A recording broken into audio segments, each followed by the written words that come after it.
বিরোধীদেরকে vote দেবেন না? কেন ভারতীয় জনতা পার্টির প্রার্থীদেরকে ভোট দিয়ে জয়ী করবেন? তার জন্য আপনাদের কাছে আজকের এই নির্বাচনী সমাবেশে আমরা আহ্বান জানাবো। বন্ধুরা, একটা সময় ছিল যখন ত্রিপুরা রাজ্যে রাজনীতি বলতে বামফ্রন্ট এবং কংগ্রেসের মধ্যে হতো। সরকার ছিল সিপিআইএম এর নেতৃত্বে, বামফ্রন্ট 25 বছর। আর আমরা যারা কংগ্রেস দলে ছিলাম, প্রতি নির্বাচনে মানুষকে স্বপ্ন দেখাতাম, নিজে স্বপ্ন দেখতাম, রাস্তায় মানুষকে নামাতাম যে এবার পরিবর্তন হবে।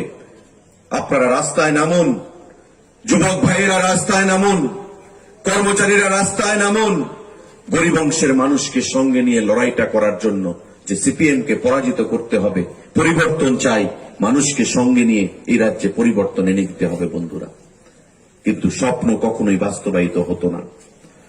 1993 সাল পিভি নরসিংহ রাও সিপিআইএম কে সরকারে প্রতিষ্ঠিত করার জন্য রাষ্ট্রপতি শাসন জারি করে এই রাজ্যে ক্ষমতায় তুলে দিলেন বামফ্রন্টের হাতে। সুরজিৎ দত্ত সাহেব যখন মন্ত্রী ছিলেন, এলাকায় অনেক কর্মসংস্থান করেছেন, অনেক উন্নয়ন করেছেন, কিন্তু সরকারটাকে টিকিয়ে রাখতে পারেননি। কারণ দিল্লির সরকার, পিভি নরসিংহ রাও, সিপিআইএম এর সাহায্য দরকার। সরকার দিল্লিতে টিকিয়ে রাখতে হবে, বাজেট পেশ করতে হবে, বাজেট পাস করাতে হবে। তাই সিপিএম কে সুপরডৌকন হিসেবে রাজ্যটাকে তুলে দিলেন, রাষ্ট্রপতি শাসনের মাধ্যমে এই রাজ্যে সিপিএম এর আগমন ঘটিয়ে দিলেন। 1998 সাল সম্ভাবনা থাকা সত্ত্বেও এই রাজ্যের কংগ্রেস দল সেদিন সম্পূর্ণভাবে সহযোগিতা করেনি। 2003 সাল মানুষ যখন সারা রাজ্যে একসঙ্গে রাস্তায় নামলো যে এবার পরিবর্তন চাই, দিল্লির কংগ্রেস নেতৃত্ব সহযোগিতা করেনি। কারণ 2004 সালে লোকসভা নির্বাচন, এবং এই লোকসভা নির্বাচনে সিপিএম এর সমর্থন তাদের দিল্লিতে প্রয়োজন। তাই এই রাজ্যে যদি কংগ্রেস সরকারে চলে আসে, দিল্লিতে সিপিআইএম তাদেরকে সহযোগিতা করবে না। বন্ধুরা, আবার স্বপ্ন দেখে লড়াই করে আমরা তখন ছাত্র রাজনীতি, এখানে অভিজিৎ দেব রয়েছেন, উনার সঙ্গে আমরা ছাত্র রাজনীতি করতাম, মানুষকে বুঝাতাম।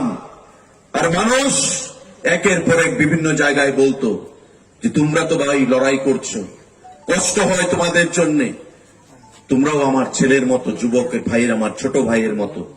তোমার দিল্লির নেতৃত্ব চায় না ত্রিপুরা রাজ্যে কংগ্রেস ক্ষমতায় প্রতিষ্ঠিত হোক। এ রাজ্যে কংগ্রেস ক্ষমতায় প্রতিষ্ঠিত হতে পারবে কিনা এটা আমাদের মধ্যে সন্দেহ রয়েছে। কিন্তু তারপরেও এ রাজ্যের মানুষ কংগ্রেস দলকে বিশ্বাস করেছে। 2008 সাল দিল্লিতে কংগ্রেস সরকার, প্রধানমন্ত্রী মনমোহন সিং, তারপরেও আমরা কমিউনিস্ট পার্টিকে সরাতে পারিনি। কারণ যে সহযোগিতা প্রয়োজন ছিল সেই সহযোগিতা তারা করেনি আমাদেরকে। পরিশেষে 2013 সালে কংগ্রেস দল দিল্লিতে সেখানে সরকারের ছিল, তারপরেও আমরা কংগ্রেস দল ত্রিপুরা রাজ্যে প্রতিষ্ঠিত করতে পারিনি। বন্ধুরা, 2014 সালে মোদীজি এলেন, স্লোগান তুললেন, উখাड़ फेंकना है कम्युनिस्ट पार्टी को। अमित शाह जी सभापति ছিলেন, उखाड़ फेंको कम्युनिस्ट पार्टी को त्रिपुरा से, बहुत हो चुका, अभी भाजपा का सरकार बनना तय है।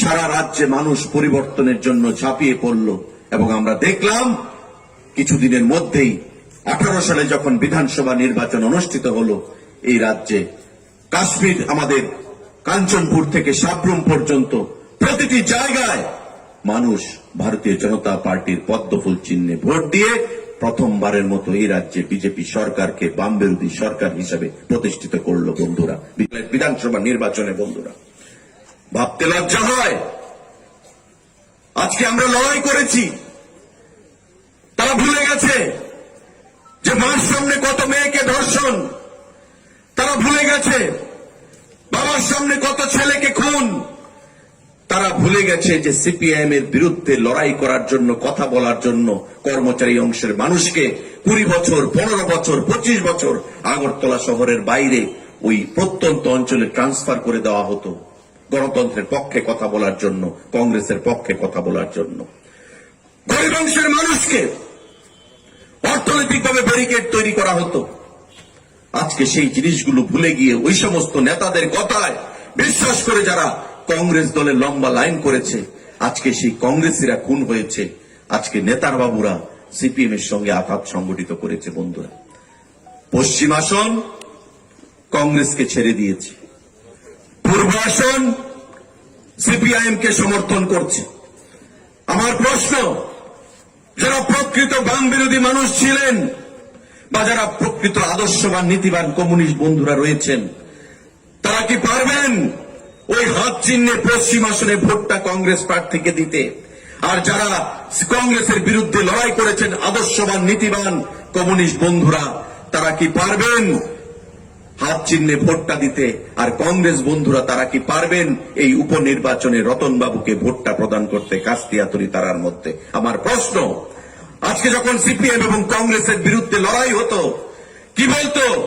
কংগ্রেস উগ্রপন্থীর দল, কংগ্রেস বুর্জুয়ার দল, কংগ্রেস সন্ত্রাসবাদীদের দল, কংগ্রেস গুন্ডাদের দল। ভদ্রলোক কংগ্রেস করতে পারে না। যারা ভদ্রলোক তারা কংগ্রেস করতে পারে না, সিপিআইএম এর নেতা বাবুরা বলতেন। আজকে সেই কংগ্রেসকে তারা পশ্চিম আসন ছেড়ে দিয়েছে, আজকে সেই কংগ্রেসের সঙ্গে তারা জোট করেছে, পশ্চিমবাংলায় জোট করেছে। আজকে যেই পশ্চিমবাংলায় 34 বছর তাদের সরকার ছিল, আজকে একটা বিধায়ক পর্যন্ত নেই। বন্ধুরা, একটা বিধায়ক নেই, কারণ পশ্চিমবাংলার মঙ্গলকোট, পশ্চিমবাংলার শালবনী, পশ্চিমবাংলার ঝাড়গ্রাম, পশ্চিমবাংলার সাইবাড়ির মতো ঘটনা তারা সংঘটিত করেছে। অন্নপ্রাশনের দিনে যেই ছেলে, অন্নপ্রাশনের শিশু